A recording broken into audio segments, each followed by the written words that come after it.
Hey guys, this is Tim Lauer of RE/MAX Paradise, your trusted realtor on the Gulf Coast. Today, we're at 14458 Headlands Lane in Foley, Alabama. Check it out, this 4-bedroom, 2-bathroom, gold fortified home. You will fall in love with this home as soon as you step across the threshold into this open concept floor plan.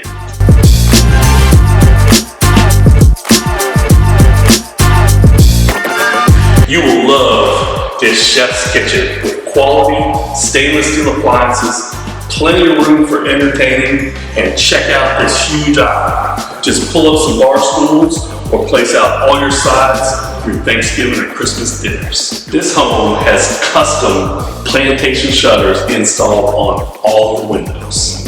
All right, let's check out this huge master bedroom, enough for a king-size bed, and check out this giant walk-in closet. Primary bathroom features a soaking tub, stand-up shower, as well as a dual vanity. Down this hallway, you'll find bedrooms 2, 3, and 4 with a full bathroom.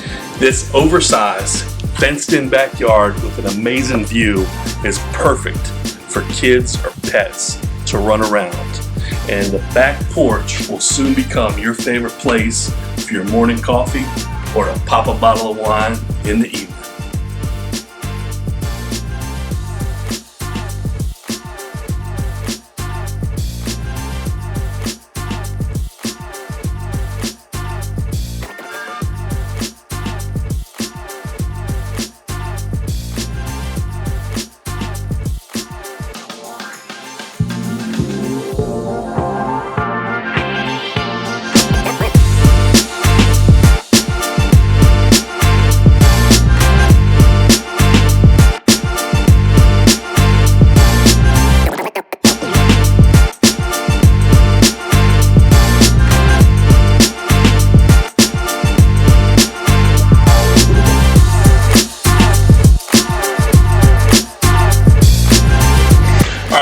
When you're ready to set up your personal tour of this immaculate home, give me a call. Tim Lauer, RE/MAX Paradise, your trusted realtor on the Gulf Coast.